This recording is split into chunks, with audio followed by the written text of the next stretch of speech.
ሰላም ተመልካቾቼ እንዴት ናችሁ? ዛሬም ከነገና ተመልሻለሁ። በጣም አሪፍ የሚባሉ የስፖርት መረጃዎችን ይዤላችሁ መጥቻለሁ። ብዙ ጉዳዮችን ይዘናል። ከአርሰናል ከማንቸስተር ዩናይትድ ቤት እና ሌሎች ክለቦች ጋር በተያያዘ ብዙ ጉዳዮችን ለማንሳት እንሞክራለን። ለቻናሉ አዲስ ከሆነ ሰብስክራይብ በማድረግ የቻናላችን ቤተሰብ ነው። የደወል ምልክቱን ደግሞ ተጭነው ሁሌ የሚለቀቁትን የስፖርት መረጃዎችን በዚህ ስፖርት ሲናሪዮ በተባለው ቻናላችን ማግኘት ይችላሉ። ሰብስክራይብ፣ ላይክ፣ ሼር እያደረጋችሁ ለሚቀጥሉት ደቂቃት አብራችን ቆዩ። እንዳልኳችሁ ብዙ ጉዳዮችን እያነሳን እንቆያለን። የስፖርት ቤተሰቦች ያው ከክለቦቻችሁ መረጃዎች በፊት ግን አንዳንድ ጉዳዮችን አነሳለን። በተለይ የሮድሪ ጉዳይ በጣም አሳሳቢ እየሆነ የመጣ የዝውውር ጉዳይ ይመስላል። ይህ ተጫዋች ወደ ባርሴሎና ሊዘዋወር እንደሚችል ተነግሯል። ያው ከዚህ በፊት ከሪያል ማድሪድ ጋር ስሙ ተያይዞ እንደነበር ይታወቃል። ከሪያል ማድሪድ ጋር ራሱ በግል ጥቅም ራሱ ጨርሷል የሚሉ አንዳንድ መረጃዎችን ስመለከት ነበር። ይህን ተጫዋች ለማስፈረም ሪያል ማድሪድ ትልቅ ፍላጎት ነበረው። አዎ ልክ ነው። ሪያል ማድሪድ ወደ ዝውውሩ ለመግባትም ደግሞ ተዘጋጅቶ ነበር። ነገር ግን ባርሴሎና ወደዚህ ተጫዋች የዝውውር ጉዳይ ከገባ ጀምሮ ተጫዋቹ ባርሳን መርጧል፣ ወደ ባርሳ መዘዋወርን መርጧል። እናም ደግሞ ለሪያል ማድሪድ አነስ ያለ መልስ ሰጥቷቸዋል። ያው ወደ ባርሳ መዘዋወር እንደሚፈልግና ባርሳን እንደመረጠ ነግሯቸዋል። ስለዚህ አሁን በክለቦችና በተጫዋቹ በኩል ያለው ጉዳይ በጣም ወሳኝ የሆነ የመጣ ይመስለኛል። አሁን በክለቦች መካከል ያለው ንግግር ቀጥሏል። መጀመሪያ ግን ፐርሰናል ተርም ወይም በግል ጥቅም ጉዳይ ከስምምነት ደርሷል። የተጫዋቹ ወደ ባርሳ ለመሄድ ተስማምቷል። በሳምንታዊ ደሞዝ ጉዳይ ከስምምነት ደርሷል። አሁን ባርሳና ማንቸስተር ሲቲ የሚያደርጉት ንግግር ግን ይጠበቃል። ለዚህ ተጫዋች እንደ መረጃዎች ከሆነ ማንቸስተር ሲቲ 70 ሚሊዮን ዩሮ አካባቢ ይጠይቃል። ያው ከ60 እስከ 70 ሚሊዮን ዩሮ ነው የሚባለው። የመጀመሪያ ፕሮፖዛል ደግሞ አቅርቧል። ማንቸስተር ሲቲ መጀመሪያ ያቀረበው ገንዘብ ደግሞ ወደ 40 ሚሊዮን ዩሮ የሚጠጋ ገንዘብ ነው እና ይህንን ገንዘብ ማንቸስተር ሲቲ ያልወደደውም በቂ አይደለም ደግሞ ብለው መልሰው ነግሯቸዋል የተባለው። ይህንን መረጃ ያወጣው ማቴዎ ሞሬቶ ነው። በጣም ታማኝ የሚባል ጋዜጠኛ እንደሆነ ከዚህ በፊት ነግሬያቸዋለሁ። ነገር ግን ድርድሮች ቀጥለዋል። ሮድሪን ለማስፈረም እየሰሩ ነው ባርሴሎናዎች። የተጫዋች 30 ዓመቱ ላይ ይገኛል። 30 ዓመቱ ላይ የሚገኝ ተጫዋች ነው። አሁን ላይ በጣም ከፍተኛ ገንዘብ ማንቸስተር ሲቲ እየጠሩ ያሉት። ከዚህ በፊት እንደውም ከ80 እስከ 100 ሚሊዮን ዩሮ ይጠራሉ ተብሎ ተጠብቆ ነበር ተብለውም ነበር ብዙ መረጃዎች እንደሚሉት። አሁን እንደ መረጃዎች ከሆነ ግን ማንቸስተር ሲቲ ለዚህ ተጫዋች 70 ሚሊዮን ዩሮ እንደሚፈልግ ተነግሯል። 45 ሚሊዮን ዩሮ አንዳንድ መረጃዎች እንደሚሉት፣ አንዳንዶች ደግሞ እንደሚሉት 40 ሚሊዮን ዩሮ አካባቢ ለዚህ ተጫዋች የመጀመሪያ ፕሮፖዛል አቅርበው ነበረ ግን አልተቀበለው። ማንቸስተር ሲቲ ለዚህ ተጫዋች በቂ አይደለም ሲሉ መልሷል። እንጠብቅ። ሮድሪ ግን አሁን ፐርሰናል ተርም ስለጨረሰ ወሳኝ ጊዜ ይመስለኛል። ማንቸስተር ሲቲዎች ይህን ተጫዋች ማጣት አይፈልጉም፣ በክለባቸው እንዲቆይ ይፈልጋሉ። ግን ተጫዋቹ ልልቀቅ ካለ ምንም ማድረግ አይቻልም። ተጫዋቹ የመልቀቅ ፍላጎት ነው ያለው። በተለይ ወደ ስፔን ሄዶ የመጫወት ፍላጎት አለው። ከዚህ በፊት ደግሞ በስፔን እንደሚታወቅ ታውቃላችሁ፣ አትሌቲኮ ማድሪድ ውስጥ ተጫውቷል። ያው ስፔናዊም ተጫዋች ነው። ስለዚህ መላመድ አይከብደውም። ባርሳ ይሄን ተጫዋች ለማስፈረም እየሰራ ነው። ሪያል ማድሪድ አሁን በዝውውሩ ላይ ያለ አይመስልም። ሪያል ማድሪድ ይህን ከሰሙ በኋላ ከዝውውሩ የወጡ ይመስላሉ። እስካሁን ድረስ ምንም አይነት መረጃዎች የሉ። ምናልባት የሆነ አይነት ነገር ተፈጥሮ ዝውውሩን ሃይጃክ ለማድረግ ከሞከሩ ነው እንጂ ከዚህ በኋላ ሮድሪ ወደ ባርሳ የሚሄድ ይመስላል። ሮድሪ ከባርሳ ጋር ድርድር ላይ ነው። ዝውውሩ ሊያልቅ ይችላል። ግን ያው የመጀመሪያ ፕሮፖዛል ውድቅ ሆኗል። ሁለተኛ ፕሮፖዛል ይዘው ባርሴሎናዎች ይመጣሉ ተብሎ ይጠበቃል። እሺ ከማንቸስተር ሲቲ ጋር በተያያዘ ያው ሮድሪ ይለቃል፣ ማንን ያስፈርማሉ ትልቅ ጥያቄ ሆኗል። በዚህ ተጫዋች የዝውውር ጉዳይ ብዙዎች በተለይ ማንቸስተር ሲቲ ደጋፊዎች ብዙ ያሳሰባቸው ይመስለኛል። እንደ መረጃዎች ከሆነ ያው ቡዋዲ ለማስፈረም አሁን ከጫፍ ደርሷል የሚል መረጃ በቅርብ ሰዓታት እየተመለከትኩ ነው። ይህንን መረጃ በማነሳላችሁ ሰዓት ነው እንደውም መረጃዎችን እየተመለከትኩ ያለሁትና ቡዋዲ ለማስፈረም ከጫፍ ደርሷል የሚል መረጃ ነው ይዞ እየወጣ የሚገኘው ፋብሪሺዮ ሮማኖ ማለት ነው። ያው ይህን ተጫዋች ለማስፈረም በተለይ ከዚህ በፊት ተነግሯል ማንቸስተር ሲቲ ትልቅ ኢንትረስት እንዳለው፣ የሮድሪን ቦታ ለመተካት እሱን አስቦ ሊሆን እንደሚችል ተነግሮ ነበር።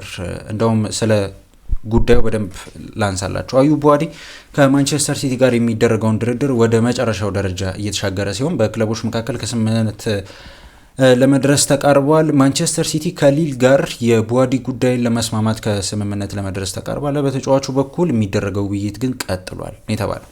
ስለዚህ አሁን ፐርሰናል ተርም አልጨረሱ። ቡዋዲ በተለይ ቡዋዲን ለማስፈረም ፐርሰናል ተርም ገና ነው። ፐርሰናል ተርም ገና የሚቀር ነገር አለ። አሁን ቡዋዲ ሙሉ በሙሉ ከማንቸስተር ሲቲ ጋር አልተስማማም የስፖርት ቤተሰቦች እና እነሱን ጉዳዮች መጨረስ አለባቸው። ሌሎችም ጉዳዮች አሉ። ያው ይሄ ተጫዋች በክለቡ ቆይቶ ከ1 ዓመት በኋላ ነው የሚመጣው የሚሉ መረጃዎችም ስለነበሩ ግልጽ መረጃዎቹን እንመልከት። ከዚህ በኋላ የሚወጡና ያው ዝውውሩም ከተጠናቀቀ በኋላ የምንሰማቸው ነገሮች ይኖራሉ። ምናልባት የሮድሪን ቦታ ለመተካት ይምጣ ይሆን እንመልከት፣ ወይ ደግሞ ኔክስት ይር የሚመጣ ከሆነ እንመልከት። ኔክስት ይር የሚመጣ ከሆነ አሁን ግዴታው ነው ማንቸስተር ሲቲ ሌላ ሚድፊልድ ማስፈረሙ።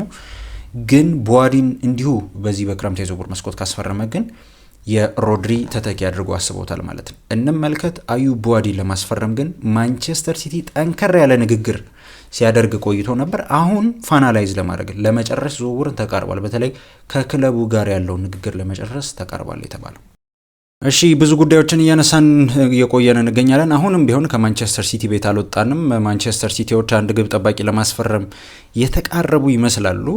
ይህም ግብ ጠባቂ ደግሞ ሩሊ ነው። ሩሊ ከማርሴይ ነው የሚመጣው። በጣም እኔ ምርጥ ግብ ጠባቂ ከምላቸው ግብ ጠባቂዎች መካከል አንዱ ነው። በተለይ በዛው በፈረንሳይ ሊግ ማለት ነው። በግር በመጫወት ላይ ደግሞ በጣም አሪፍ ነው። ኤንዞ ማሬስካ ታውቃላችሁ፣ በጣም ጥብቅ ነው። በግር የሚጫወት በረኛ ይወዳል። እንዲሁ በግል ከዚህ በፊት ቼልሲ ቤት እንደውም ከተመለከታችሁት የሆነ ጊዜ ጆርጌንሰንን ኳስ ከጠለስ ቀይሬ ያስወጣለሁ ብየዋለሁ ምናምን ብሎ ሲናገር ሰምተናል፣ ፕሬስ ኮንፈረንስ ላይ ማለት ነው። ስለዚህ በግር የሚጫወት አይነት ግብ ጠባቂ ይወዳል። ጆርጌንሰንን ማስፈርሞት የነበረው ያኔ ለዛ ነው። ግን አሁን ሩሊን ለማስፈረም ንግግር ላይ ነው ማንቸስተር ሲቲ። ማንቸስተር ሲቲዎች ሩሊ ለማስፈረም በመርህ ደረጃ ከኦሎምፒክ ደ ማርሴይ ጋር ከስምምነት ደርሰዋል ብሎ ነበር ላይኪፕ የሚባለው ታማኝ የሚባለው የፈረንሳይ ጋዜጣ የተናገረው። እኔ ይሆናል ባይ ነኝ። ያው ትራፎርድን ስለሸጠው አሁን ተተኪ ግብ ጠባቂ እየፈለጉ ነው። ሩሊ ምርጥ ግብ ጠባቂ ነው፣ በግር መጫወት የሚችል ሴቮቹም ምርጥ የሆኑ። ስለዚህ ወደ ዝውውሩ ገፋ ብሎ ይሄዳል ተብሎ ይጠበቃል። ማንቸስተር ሲቲ አሁንም ቢሆን ከማርሴይ ጋር ትልቅ ንግግር ላይ ነው። ሩሊን ለማስፈረም እየሰራ ይገኛል። እሺ የስፖርት ቤተሰቦች ያው ወደ የክለቦቻችሁ መረጃዎች አልፋለሁ። ዛሬ የምጀምረው ከአርሰናል ቤት ነው። ከአርሰናል ቤት አንዳንድ ጉዳዮች እናነሳለን። የቪኒሺየስ የዝውውር ጉዳይ ካበቃለት በኋላ ወይም ቪኒሺየስ በዛው በሪያል ማድሪድ ከቆየ በኋላ አሁን አርሰናሎች ማንን ሊያስፈርሙ ይችላሉ የሚለው ጉዳይ በጣም ትልቅ ጥያቄ ሆኗል። እኔ በግሌ በጣም ትልቅ ስምንሳም ይመስለኛል። በእነዚህ ቀናቶች የዝውውር መስኮት ሊጠናቀቅ ቢያንስ 1 ወር ቀርቶታል ማለት እንችላለን እና ከዚህ በኋላ አርሰናል የሆነ አይነት ትልቅ ዝውውር ያስመለክተናል ብዬ እጠብቃለሁ። እንደውም በቅርብ ሰዓታት አንዳንድ መረጃዎችን እየተመለከትኩ ነበር። ቤን ጃኮብስ በመረጃው ላይ ምን አለ? ከዚህ በኋላ 2 የማጥቃት ተጫዋቾችን ያስፈርማል ብዬ እጠብቃለሁ ሲል ነበረ። አንደኛው ሁሊያን አልቫሬዝ ይሆናል ብዬ እጠብቃለሁ። እኔ በግሌ ሁሊያን አልቫሬዝ ወደ አርሰናል የሚመጣበት እድል ያለ ይመስለኛል። ምክንያቱም ሁሊያን አልቫሬዝን ለማስፈረም አርሰናል ኢንትረስት እንዳለው ይታወቃል። ፓሪስ ሴን ጀርሜንም ፍላጎት እንዳለው ይታወቃል። ግን አሁን ላይ ዝውውሩ ላይ ያለ አይመስልም። ባርሳን ፍላጎት እንዳለው ይታወቃል። ማቴዎ ሞሬቶ ግን ትናንት ይዞት እንደወጣው መረጃ ባርሴሎና አሁን ከሁሊያን አልቫሬዝ የዝውውር ጉዳይ መሸሽን እየመረጠ ነው። ምክንያቱም አትሌቲኮ ማድሪዶች ለባርሳ እንደማይሸጡላቸው አሁንም ቢሆን አጥብቀው እየተናገሩ ይገኛሉ። ስለዚህ ይሄ ተጫዋች ወደ ባርሳ ይሄዳል ተብሎ አይጠበቅም እና ባርሳ ተስፋ እየቆረጠ እየመጣ ይገኛልና ሌሎችን አማራጮችን እየተመለከተ እንደሆነ መረጃው ደርሶኛል ብሎ ነበር ማቴዎ ሞሬቶ የተናገረው። ስለዚህ ሁሊያን አልቫሬዝ ላይ ተስፋ አለው። አርሰናል ሌላኛው ሰከንዳሪ ክለብ ነው ተጫዋች ለማስፈረም ጥያቄ ያቀረበ። ያው ተጫዋቹ ባርሳን ነበር የሚፈልገውና አመሰግናለሁ ስላቀረባችሁልኝ ባርሳን መመልከት ፈልጋለሁ ብሎ ነበር ተናግሮ የነበረው። አሁን ግን ሁሊያን አልቫሬዝ የመጨረሻ አይነት ንግግር ከዲየጎ ሲሞኔ ጋር ሰኞ ቀጠሮ ይዘዋል የተባለው በስፔን ወደዛ ወደ ማድሪድ ይመለስና ንግግር አድርጎ ይወጣል ከማድሪድ ተብሎ ይታሰባል። ይሄ ተጫዋች ህልሙን መኖር እንደሚፈልግ በስቴትመንት ራሱ ተናግሮ ነበር። ስለዚህ ሁሊያን አልቫሬዝ በአትሌቲኮ ማድሪድ ይቆያል ተብሎ አይጠበቅም። አርሰናል ይህን ተጫዋች ይወደዋል። በተለይ ሚኬል አርቴታ የሁሊያን አልቫሬዝ አድናቂ ነው እና ይህን ተጫዋች ለማስፈረም አርሰናል ይሰራል ተብሎ ይጠበቃል። እንደ መረጃዎች ከሆነ ለዚህ ተጫዋች ቢያንስ 150 ሚሊዮን ፓውንድ ይፈልጋሉ። ከፍተኛ ገንዘብ እንደሆነ አውቃለሁ። ግን ያው ከሊጋቸው ውጪ ወይም ከሪያል ማድሪድ እና ከባርሳ ውጪ መሸጥ ስለሚፈልጉ ይህን ተጫዋች አይ ዶንት ኖ 120 ሚሊዮን ፓውንድ የሚቀርብላቸው ራሱ ለንግግር የሚቀመጡ ይመስለኛል አትሌቲኮ ማድሪዶች ለባርሳና ለማድሪድ መሸጥ ስለማይፈልጉ ማለት ነው። ይሄ ተጫዋች መጣ ማለት ግን አንድ ነገር ልንገራችሁ፣ ጋብርኤል ሄሱስ ከአርሰናል ይለቃል። መጣም አለመጣም አርሰናል ጋብርኤል ሄሱስን ለመልቀቅ ዝግጁ ነው። ስለ ጋብርኤል ሄሱስ ያስኩላችሁ መረጃ አለ። አልቫሬዝን ግን ተመልከቱት፣ አንዱ ተጫዋች ይሆናል ብዬ እጠብቃለሁ በዚህ በክረምት የዝውውር መስኮት ኤምሬትስ የሚደርሰው ተጫዋች። ሁሊያን አልቫሬዝን ጉዳይ አነሳን። አሁን የሁሊያን አልቫሬዝ ጉዳይ ወሳኝ እንደሆነ አውቃለሁ። ሁሊያን አልቫሬዝ ወደ አርሰናል የሚመጣበት እድል እንዳለ ነግሬያችኋለሁ። ግን ያው የእሱ መምጣት ደግሞ የአንዳንድ ተጫዋቾችን መልቀቅ ያፋጥነዋል ብዬ እጠብቃለሁ። እሱም ደግሞ ጋብርኤል ሄሱስ ከአርሰናል ይለቃል ተብሎ ይጠበቃል በዚህ በክረምት የዝውውር መስኮት። እኔ የመቆየት እድል አለው ብዬ አላስብም። ያው ከምሽት ጀምሮ ደግሞ ሲወጡ እንደነበሩ መረጃዎች ናፖሊ የዚህ ተጫዋች ፈላጊ ሆኖ ብቅ ብሏል። ናፖሊ ትልቅ ኢንትረስት አለው። እንደ መረጃዎች ከሆነም ደግሞ ፋብሪሾ ሮማኖ እንደተናገረው ማለት ነው ናፖሊ ትልቅ ኢንትረስት ብቻ ሳይሆን ተጫዋቹም የናፖሊን ጥያቄ ተመልክቷልና ወዶታል የሚል መረጃ ነው የወጣው። ስለዚህ አሁን ላይ አይሆፕ ሶ ቀድመው ናፖሊዎች ጋብርኤል ሄሱስን እንደሚያናገሩት ጋብርኤል ሄሱስን ካናገሩት በኋላ ነው ወደ አርሰናል የሚመጡት ብዬ ነው የምጠብቀው። ስለዚህ ከጋብርኤል ሄሱስ ጋር ንግግር ይቀጥላል ተብሎ ይጠበቃል። ጋብርኤል ሄሱስ ሁኔታውን ተመልክቶ ወዶታል። በቅርብ ሰዓታትም ስካይ ስፖርት በመረጃው ላይ ምን አለ? ናፖሊዎች ጋብርኤል ሄሱስን የማስፈረም ፍላጎት አላቸው። አርሰናል ለተጫዋቹ 18 ሚሊዮን ፓውንድ የዝውውር ዋጋ ለጥፎበታል። 18 ሚሊዮን ፓውንድ ሚንስ ወደ 25 ሚሊዮን ዩሮ አካባቢ ማለት ነው። ፋብሪሾ ሮማኖ እንደውም ትናንትና ከ20 ሚሊዮን ዩሮ በላይ አርሰናል ይፈልጋል። ከ20 ሚሊዮን ዩሮ በታች ከቀረበለት ተጫዋቹን አይሸጠውም ሲል ነበር። ልክ ነው። አርሰናል ከ20 ሚሊዮን ዩሮ በላይ ይፈልጋል ለዚህ ተጫዋች የዝውውር ጉዳይ ግን 18 ሚሊዮን ፓውንድ እንደማለት ነው ይህን ተጫዋች ለማስፈረም አርሰናል የሚፈልገው። ይህን ያህል ገንዘብ ከቀረበለት ጋብርኤል ሄሱስን ለመሸጥ ተዘጋጅቷል። እንጠብቅ በዚህ የዝውውር ጉዳይ ላይ። ያው አልቫሬዝ መጣም አልመጣም ከዚህ በፊት ያው ሲነገር የነበረ ጉዳይ ነው። ጄሱስ ከአርሰናል ይለቃል ተብሎ ይጠበቃል።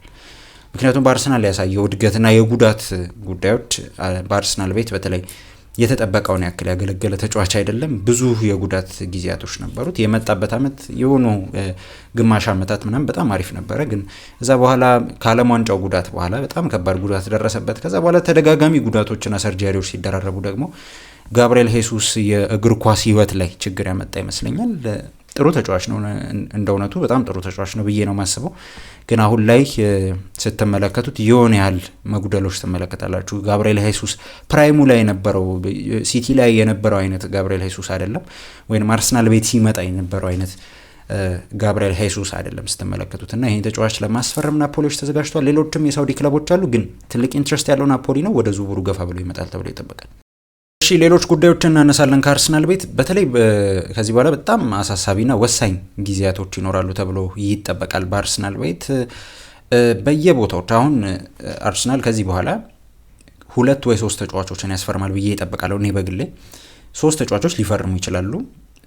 ትክክለኛ ቦታቸው ብዬ ደግሞ የማስበው ተከላካይ ቦታ ላይ፣ ከዛ በኋላ ደግሞ የክንፍ መስመር ቦታ ላይ እና ፊት መስመር ቦታ ላይ ቤን ጃኮብስ እንዳለው 2 የፊት መስመር ተጫዋቾች ጠብቁ ከዚህ በኋላ በዚህ በዝውውር ምክንያት በዚህ የዝውውር መስኮትም ደግሞ ጠብቁ እያለ ነበረ። ስለ ዊንገር ጉዳዮች ግን ላንሳላቸው። አርሰናል እየፈለጋቸው ስላሉ ዊንገሮች የስፖርት ቤተሰቦች ራፋ ሊያኦ ሰሞኑን ሰምተን ነበር። ራፋ ሊያኦ ይህን ተጫዋች ለማስፈረም አርሰናል ፍላጎት አለ ወይ የሚሉ ጥያቄዎችም ተመልክቻለሁ። አርሰናል እስካሁን ድረስ ፍላጎት አላሳየም። ባለፈው ክረምት አንድሪያ ቤርታ ደውሎለት ተነጋግሯል የሚሉ መረጃዎች ሲወጡ ነበር። ባለፈው አመት ነው ግን ይሄ አመት አይደለም። በዚህ የክረምት የዝውውር መስኮት ግን ይሄ ተጫዋች በአውሮፓ ለመቆየት ነው ፍላጎት ያለው፣ ወይንም በአምስቱ ታላላቅ ሊግ በተለይ ወደ እንግሊዝ ፕሪሚየር ሊግ መጥቶ መጫወት እንደሚፈልግ ራሱ ከዚህ በፊት ተናግሯል። በተለይ ማንቸስተር ዩናይትድ እና አርሰናልን እንደሚያደንቅ ተናግሯል። ግን ይህ ማለት ራፋ ሊያኦ በእንግሊዝ ክለቦች ይፈልጋል ማለት አይደለም። ቶክ ስፖርት በቅርብ ሰዓታት ይዞት እንደወጣው መረጃ ለሊድስ ዩናይትድ፣ ለማንቸስተር ዩናይትድና ለአርሰናል ቀርቦ ነበር የተጫዋች በወኪሉ አማካኝነት ወደ እንግሊዝ ፕሪሚየር ሊግ ክለቦች። ግን እስካሁን ድረስ ገፋ ብሎ የመጣ ክለብ የለም። ሊድስ እንደውም ውድቅ አድርጎታል የተባለው፣ ስለ ማንቸስተር እርግጠኛ አይደለሁም። ሊድስ ውድቅ አድርጎታል ተብሏል። አርሰናልም መልስ አልሰጠም። ስለዚህ የራፋ ሊያኦ ዝውውር ላይ አርሰናል ፍላጎት ያለው አይመስልም። እንደ መረጃዎች ከሆነ ጋላታሳራይና ፌነርባቼ ይህን ተጫዋች ማስፈረም ይፈልጋሉ። ግን ይህ ተጫዋች ቀድሞ የአውሮፓን ጥያቄዎች መመልከት ይፈልጋል። ሚላን ላይ ተጫዋች 40 ሚሊዮን ነው የሚፈልገው፣ ትንሽ ገንዘብ ነው። እሺ ሌላኛው ተጫዋች ማን ነው? ሌሎች ተጫዋቾች ስማቸው እየተነሳ የሚገኙ ተጫዋቾች አሉ። ኒኮ ዊሊያምስ ጋር አንድ መነግራችሁ ጉዳይ፣ ለዚህ ተጫዋች የ9 ዓመት ኮንትራት ሰጥተውታል። ባለፈው ዓመት እዛው በክለቡ ቆይቷል ማለት ይቻላል። ከባስክ ደግሞ ተጫዋቾች እንዲህ በቀላሉ አይወጡም።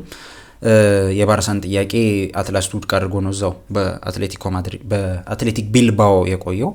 ግን የውል ማፍረሻው 70 ሚሊዮን ፓውንድ ነው። ዝቅ ያለ ውል ማፍረሻ ነው ያለው። ግን የጉዳት ስታቱ ጥሩ አይደለም። ባለፈው ዓመት ብዙ ጨዋታዎች ያመለጡ ተጫዋች ነው። እንዲሁ በዓለም ዋንጫም ተመልክታችሁታል። አንዳንድ ጨዋታዎች ነው ተቀይሮ ሲገባ የነበረው እንጂ ቦታውን አጥቶት ነበር በባየና ምክንያት። ባየና በዛ ቦታ ላይ ሲጫወት ነበር እንደተመለከታችሁት። የፊትነስ ጉዳይ እንደነበር ታውቋል በኒኮ ዊሊያምስ ጉዳይ። ስለዚህ አርሰናልን ያሰገዋል ይሄ ጉዳይ። ወደዚህ ተጫዋች የዝውውር ጉዳይ ይመጣል ብዬ እኔ በግሌ አላስብም። ሌላ ግን ቶፕ ዊንገር ይፈልጋል። አርሰናል ትልቅ ገንዘብ አውጥቶ ትልቅ ተጫዋች ማስፈረም ይፈልጋል። በዚህ በክረምት የዝውውር መስኮት ቬኒሽየስን ብሎ ትንሽ ተጫዋች ያስፈርማል ብዬ እኔ አልጠብቅም። አንድ ተጫዋች ይለቃል ግን ጋብርኤል ማርቲኔሊ የክንፍ መስመር ተጫዋች መጣ ማለት ጋብርኤል ማርቲኔሊ በክለቡ የመቆየቱ ጉዳይ በጣም ይጠባል። ስለዚህ የስፖርት ቤተሰቦች እሱን ጠብቁ። ጋብርኤል ማርቲኔሊ የመልቀቅ እድል ይኖራል ብዬ እጠብቃለሁ። ሌሎች ክለቦች አሉ፣ በተለይ ወደ ጣሊያን አካባቢ እንደነ ሮማ ያሉ ክለቦች ሲሪየስ ኢንትረስት አላቸው ተብሏል። እንመልከት እሱን። እሺ ሌላኛው ስም ደግሞ ማን ነው? ኬናን ይልዲዝ። እኔ በተለይ ከአርሰናል ጋር ይህንን ስም መስማት ከጀመርኩ በጣም ቆይቻለሁ። ይሄ ክረምት የዝውውር መስኮት አይደለም፣ በጣም ቆይቷል። ከክሪስቶስ ዞሊስ የዝውውር ጉዳይ በፊት አርሰናል ቀድሞ የጠየቀው የዝውውር ጉዳይ ወይንም በክሪስቶስ ዞሊስ ማስፈረም የፈለጉት የነበረው ይልዲዝን ነው። ይልዲዝን ለማስፈረም ጁቬን ጠይቀው ነበር። ሚኬል አርቴታ ይህን ተጫዋች በጣም ያደንቋል። በተለይ ክለቡ የተናገረው ወይም ጁቬ የነገራቸው አንድ ነገር ይህን ተጫዋች የሚሸጥ ተጫዋች አይደል፣ ለሽያጭ አይቀርብም ብለው ነው የነገሯቸው። አንድ ነገር ልንገራቸው፣ ይህ ልጅ ኮንትራት ፈርሟል፣ በክለቡ ከፍተኛ ኮንትራት ፈርሟል። አርሰናል ግን ጥያቄ ሊያቀርብ ነው ብለው በቅርብ ሰዓታት ማቴስ ፖጅ የሚባል አንድ ጋዜጠኛ ያለና የጁቬንቱስ ትራንስፈር ወይም ጨዋታዎች፣ ጉዳቶችና ሌሎች ዜናዎችን በጣሊያንኛ መረጃ የሚያጋራ ሰው ነው ይህ ሰው እና አርሰናል ለጁቬንቱስ ለቱርካዊ ኮከብ ኬናን ይልዲዝን ለማስፈረም ጥያቄ ሊያቀርብ ነው ብሎ ነው የዘገበው እና ከሳምንታት በፊት ነው ያለው ተጫዋቹ ለሽያጭ አይቀርብም የሚል መልስ ሰጥቷቸው ነበር ጁቬዎች። ሆኖም አርሰናል የጣሊያኑ ክለብ አቋምን ለመቀየር በጣም ከፍተኛ የዝውውር ጥያቄ ለማቅረብ ተዘጋጅቷል የሚል መረጃ ነው ይዞ የወጡ። አንድ ነገር ልንገራችሁ፣ ይሄ ተጫዋች ወደ አርሰናል የመምጣት እድል ሊኖረው ይችላል።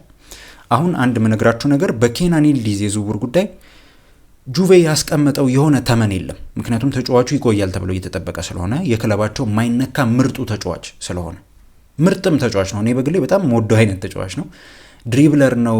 10 ቁጥር ላይ ስታጫውቱት በጣም ክሬተር ነው፣ መቺ ነው ምናምን፣ በጣም ምርጥ ተጫዋች ነው። እኔ በግሌ በጣም የሚያድግ አይነት ተጫዋች ነው እና ታዳጊም ነው። በጣም ምርጥ ተጫዋች ነው።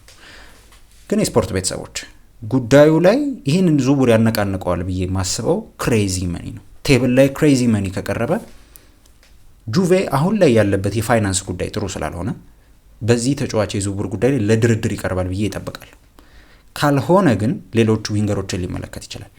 አርሰናል ትልቅ ኢንትረስት እንዳለው አሁን አይደለም የሰማ ነው። እኔ ቢመጣ አይገርመኝም ወደ ኬናን ይልዲዝ የዝውውር ጉዳይ የቆየ ጉዳይ ስለሆነ ስቲል አሁንም ከዝውውሩ ላይ አልወጣም እያለ ይገኛል። ይህ የጁቬ ጋዜጠኛ ማለት ነው፣ ቅርብ የሚባለው የጁቬ ጋዜጠኛ ነው። አርሰናል ጥያቄ ሊያቀርብ እየተዘጋጀ ነው፣ ጠብቁ እያለ ነው። አዳዲስ ጉዳዮች ካሉ አደርሳችኋለሁ። ሌሎች ስሞችም አሉ፣ በየቀኑ ከዚህ በኋላ የምናነሳቸው ስሞች ሊኖሩ ይችላሉ። ሌላ ዊንገር እንደነ ኑሳ ያሉ የክንፍ መስመር ተጫዋቾች ስማቸው ከአርሰናል ጋር ተያይዟል። ሌሎቹ ዊንገሮች ካሉ እኔ በዚህ ቻናል ማደርሳቸው ይሆናል። እስካሁን ግን ያሉት ስሞች እነዚህ ናቸው። ሊያዎ ወደ አርሰናል የመዘወር እድሉ ጠባብ ነው እያቸዋለሁ። ይልዲዝ፣ ኒኮ ዊሊያምስ አንዱ ነው ስማቸው ከተያዙ ተጫዋቾች እና ባርኮላን እንዳትረሱት። የባርኮላን የዝውውር ጉዳይ ልንገራችሁ። ባርኮላ ከሊቨርፑል ጋር ንግግር ላይ ነው፣ መጨረሻ ላይ ማነሳው ጉዳይ አለ። አርሰናል ግን ከወራት በፊት ይህን ተጫዋች ለማስፈረም በተለይ ሮጀርስን ወይንስ ባርኮላን እያለበት የነበረበት ጊዜ አለና ወደዚህ ዝውውር ቢመጣም እንዳትደነቁ። ወደ ባርኮላ የዝውውር ጉዳይ ባርኮላንም ያደንቁታል። ግን ከዓለም ዋንጫው በኋላ ምንም አይነት ንክኪዎች የሉም። አርሰናል ወደዚህ ዝውውር ስለመምጣቱ የወጡ መረጃዎች የሉም እና ከዓለም ዋንጫ በኋላ ትንሽ ሄዚቴት እያደረገ ይመስላል በዝውውሩና ምናልባት ወደ ባርኮላ ከመጣም እንዳትደነቁ። የሆነ ቶፕ ዊንገር ግን አለ ወደ አርሰናል የሚዘዋወር። የትኛው ቶፕ ዊንገር ወደ አርሰናል የሚመጣ ይመስላችኋል? እስኪ ኮሜንት ላይ ሀሳባችሁን በሰፊው ያድርሱ። አርሰናል መረጃ ላይ ትንሽ ረዘም ያደረግኩት ይመስለኛል። ላው የመጨረሻ ጉዳይ ላንሳና ወደ ማንቸስተር ዩናይትድ የዝውውር ጉዳዮች አልፋለሁ ማለት ነው። አርሰናል አንድ የተከላካይ መስመር ተጫዋች ያስፈርማል ተብሎ ይጠበቃል። እኔ በግሌ በዚህ በክረምት የዝውውር መስኮት በሳሊባ ቦታ አንድ ተጫዋች ይጨምራል ብዬ አስባለሁ። ገበያውን እያሳሰለ እንደነበር ተነግሯል። ስቶንስን ጭምር አይቶ እንደነበር ነግሬያቸዋለሁ እና ሌሎች ስሞችም ነበሩ። እኔ በተለይ ገበያው ላይ ያለ በጣም ጥሩ ተከላካይ ብዬ የማስበው ተጫዋች ነው ሮሜሮ። ግን ከባድ ነው፣ ምክንያቱም ከቶትናም ነው ይህን ተጫዋች የማስፈረም ፍላጎት የነበራቸው። ገነር ብሎግ እንደዘገበው ከሆነ ይህን ተጫዋች ለማስፈረም ቶትናምን ጠይቀው ነበር። ቶትናሞች ይህን ተጫዋች ለአርሰናል መሸጥ አይፈልጉም። እስካሁን ያለው ነገር የቶትናም ሰዎች ከአርሰናል ጋር ኮንታክት ማድረግ አይፈልጉም። ይህን ተጫዋች ወደ አርሰናል መላክና መሸጥ አይፈልጉም የስፖርት ቤተሰቦች እና በዚህ ዝውውር ላይ ያው አሁን ላይ እንደ መረጃዎች ከሆነ ኢንተር እና አትሌቲኮ ማድሪድ ነው ያሉት። ኢንተር ፓቫ የሚለቅ ከሆነ ነው ይህን ተጫዋች የሚያስፈርመው። ስለዚህ በዚህ ዝውውር ላይ አለ ተብሎ አይጠበቅም እስካሁን ድረስ። ፓቫር የሚለቅ ከሆነ ግን ምናልባት ሃይጃክ ሊያደርገው ይችላል። በዝውውሩ ላይ አሁን እየሰራ ያለው ግን አትሌቲኮ ማድሪድ ነው። ፐርሰናል ተርም ጨርሷል። ከሮሜሮ ጋር ተስማምተዋል። ሌሎች ጉዳዮች የሉ። ከሮሜሮ ጋር ግን ተስማምተዋል። ፐርሰናል ተርም ጨርሷል። አሁን ንግግሮች እየቀጠሉ ነው በአትሌቲኮ ማድሪድና በቶትናም መካከል። አርሰናል የሮሜሮን ዝውውር ግን ለመፈጸም ወደ ዝውውሩ ከተመለከቷቸው ተጫዋቾች ውስጥ አንዱ ነው እና ኮንታክት አድርገው ነበር የቶትናምን ሰዎችና መሸጥ እንደማይፈልጉ ነግሯቸዋል የተባለው። ብዙ አይገርምም፣ ምክንያቱም ብዙ ዝውውሮች የሉም ከቶትናም ወደ አርሰናል እና የቆየም ጠላትነት አለ። ኩቲ ሮሜሮ ቢመጣ ግን ለአርሰናል ጥሩ ተከላካይ ይሆናል ብዬ አስባለሁ። እኔ በጣም ጥሩ ተከላካይ ነው ብዬ ነው የማስበው። ያው በጣም አስቸጋሪ ተከላካይ እንደሆነ አውቃለሁ። በታክሎቹም በምኖቹም በጸባይም ቢሆን በጣም አስቸጋሪ የሚባል አይነት ተከላካይ እንደሆነ ይታወቃል። ኖርማሊ ደግሞ የጉዳት ደግሞ ችግር እንዳለበት እንዳትረሱ። ባለፈው ዓመትም ከውድድሩ ውጪ ያደረገው ወይም ከሲዝኑ ውጪ ያደረገው በጉዳት ምክንያት ነበር። ወደ ዓለም ዋንጫው ተመልሷል። ግን የስፖርት ቤተሰቦች ኩቲ ሮሜሮን ይፈልግ ነበር አርሰናል። ምናልባት ሪያክት ካደረገ እንመልከት። አሁን ግን አትሌቲኮ ማድሪድ ይህንን ዝውውር ፋናላይዝ ለማድረግ ለመጨረስ እየሞከረ ይገኛል እና አርሰናል ወደዚህ ዝውውር ተመልሶ ይመጣል ተብሎ አይጠበቅም። ከመጣ ግን መረጃዎችን ማደርሳቸው ይሆናል። መረጃዎችን እያነሳው እየቀጠልኩ እገኛለሁ። አሁን ደግሞ ከማንቸስተር ዩናይትድ ጋር በተያያዘ አንዳንድ ጉዳዮችን እያነሳን እንቆያለን። የስፖርት ቤተሰቦች ምናልባት ማታቋቸውን ስሞች ማነሳበት የክረምት የዝውውር መስኮት ይመስለኛል ከማንቸስተር ዩናይትድ ጋር በተያያዘ። ምክንያቱም አሁን ላይ ማንቸስተር ዩናይትዶች ተከላካይ ለመጨመር እየሞከሩ ነው። በተለይ ተከላካይ ክንፍ ቦታ ላይ ሉዊስ ሆልን ለማስፈረም ፍላጎት እንዳላቸው ከዚህ በፊት ነግሬያቸዋለሁ። ወደ ሉዊስ ሆል የዝውውር ጉዳይ ሄደው ነበር። ስለ ተጫዋቹ የዝውውር ጉዳይ በደንብ ጠይቀው ነበር፣ ግን አይደለም። አሁን ላይ ይህን ተጫዋች ለማስፈረም ከፍተኛ ገንዘብ ይጠይቃል ክለቡ እና ከፍተኛ ገንዘብ ስለሚጠይቅ አሁን ወደዚህ ዝውውር ተመልሰው ይመጣሉ ብዬ እኔ አልጠብቅም የስፖርት ቤተሰቦች። እና አንድ የምነግራችሁ ነገር በዚህ ተጫዋች የዝውውር ጉዳይ ሉዊስ ሆል ከኒውካስትል የመልቀቅ ፍላጎት አለው እና ወደ ማንቸስተር ዩናይትድ ቢመጣ ደስተኛ ነው። ግን አንድ የምነግራችሁ ነገር በዛውም ልክ ኒውካስትል ይህን ተጫዋች መሸጥ አይፈልግም፣ ከፍተኛ ገንዘብ ይለጥፍበታል። ምክንያቱም ትላልቅ ተጫዋቾቻቸውን ሽጧል፣ እንደነ ቶናሊ እንደነ ጊማራይሽ ያሉ ተጫዋቾች እና አሁን እንደገና ሌላ ምርጥ ተጫዋቻቸውን ነው ሽጡልን እያሉ የሚገኙትና ኃይለኛ ገንዘብ ይለጥፋሉ ተብሎ ይጠበቃል። ፋብሪሾ ሮማኖም ይህንን ያለው። እሺ የስፖርት ቤተሰቦች ሌላኛውን ጉዳይ እናንሳ ማለት ነው። በተለይ ከማንቸስተር ዩናይትድ ጋር በቅርብ ሰዓታት የተመለከትኩት አንድ መረጃ አለ። አንድ የተከላካይ ክንፍ መስመር ተጫዋች እየፈለጉ ይገኛሉ። ቆይቷል። ይህንን ስመለከት ደሰን ነበር ይህንን መረጃ በቅርብ ሰዓታት ይዞት የወጣው ማለት ነው እና የሉዊስ ሆል ዝውውር ከባድ መሆኑን ተከትሎ ማንቸስተር ዩናይትድ ወደ ሌላ አማራጮች ፊቱን አዙሯል አለ ዘሰን። በዚህም የ13.7 ሚሊዮን ፓውንድ የመልቀቂያ ዋጋ ያለውን ስፔናዊ ወጣት የግራ መስመር ተከላካይ ጆርጅ ሳሊናስን ለማስፈረም ከባርሴሎና ጋር ለመፎካከር ዝግጁ ነው የሚል መረጃ ነው የወጣው። ባርሴሎና ለተጫዋቹ 6+2 ሚሊዮን ፓውንድ አቅርቦ ውድቅ እንደተደረገበት የክለቡ ምንጮች ዘግቧል። በአንጻሩ ማንቸስተር ዩናይትድ የተጫዋቹን የውል ማፍረሻ ለመክፈል ዝግጁ እንደሆነ ተዘግቧል የሚል መረጃ ነው ይዞ እየወጣ የሚገኘው። ይሄ ተጫዋች በጣም ጥሩ ተጫዋች እንደሆነና በስፔን በጣም ብዙዎችን ያስደመመ አይነት ተጫዋች እንደሆነ ተነግሯል። አዲስ አዳጊው ክለብ ነው ይህንን ተጫዋች ያሳየው። ሬሲንግ ስታንዳርድ ይባላል። አሪፍ ቡድን ይመስላል። በአሁኑ ዓመት በተለይ በሊጉ የሚቆይ አይነት ቡድን ነውና ጥሩ ተጫዋች ነው። ጆርጅ ሳሊናስ 19 ዓመቱ ነው ባይዘው ላይ ና ይህን ተጫዋች ለማስፈረም ማንቸስተር ዩናይትዶች ፍላጎት አላቸው ተብሏል። ሌላ ነገር የለም። ለዚህ ተጫዋች የውል ማፍረሻው 13.7 ሚሊዮን ፓውንድ ነው። ባርሳ 6 አቅርቦ ውድቅ ተደርጓል። በተለይ ማንቼ ከመጣ እንመልከት። እሺ የሳሊናስን ጉዳይ ያነሳን። ከማንቸስተር ዩናይትድ ጋር በተያያዘ ሌላኛው ከማንቸስተር ዩናይትድ ጋር ስሙ የተያያዘው ተከላካይ ነው። ይህን ተጫዋች ምናልባት ታውቁታላችሁ። የእንግሊዝ ፕሪሚየር ሊግ በደንብ የምትመለከቱ ሰዎች በደንብ ማየትም አይጠይቅም። በጣም ጥሩ ተጫዋች ስለሆነ በደንብ የሚታወቅ ተጫዋች ነው ብዬ አስባለሁ። አንቶኒ ሮቢንሰን ማለት ነው።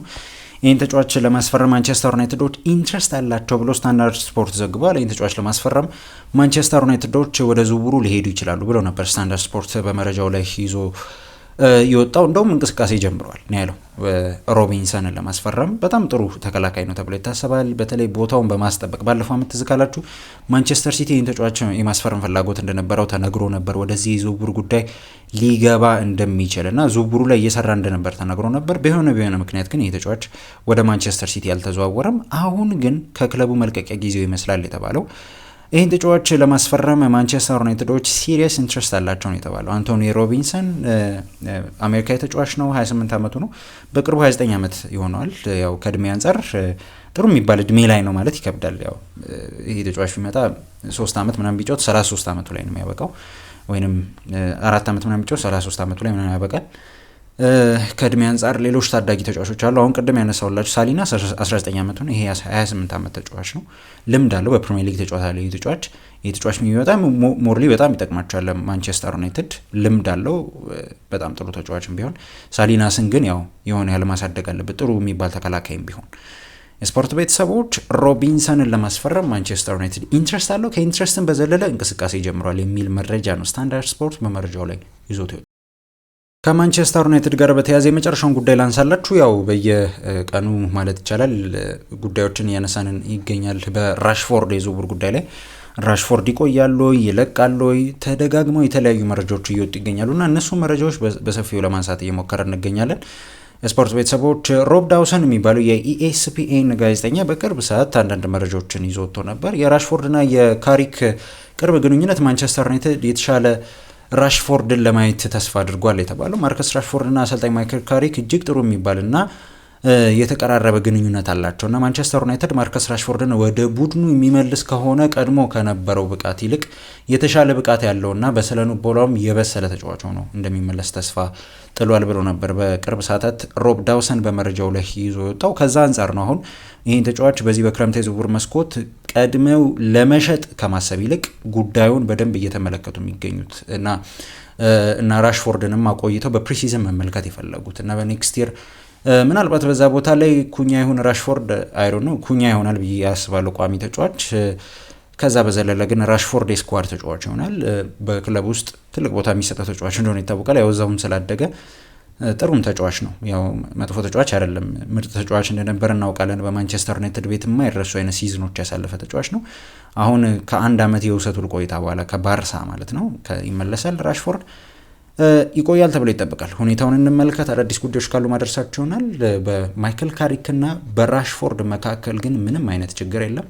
እነዚህ ሰዎች በጣም ሰላማዊ ናቸውና ሁኔታውን ለመመልከት ደግሞ ማሪክ ካሪክ ጓጉቷል ተብሏል። እሺ የመጨረሻውን ጉዳይ እናንሳ። ከሊቨርፑል ጋር በተያያዘ አንድ መረጃ አለኝ። እሱን ላንሳላችሁና ላውቃ ማለት ነው። የስፖርት ቤተሰቦች በተለይ ሊቨርፑሎች አንድ ተጫዋች ለማስፈረም እየሰሩ እንደሆነ ይታወቃል። እሱም ደግሞ ብራድሊ ባርኮላ ነው። ብራድሊ ባርኮላን ለማስፈረም በተለይ በቅርብ ሰዓታት አንዳንድ መረጃዎችን እያየው ነበር፣ አንዳንድ ሀሰተኛ መረጃዎችን እያየው ነበር።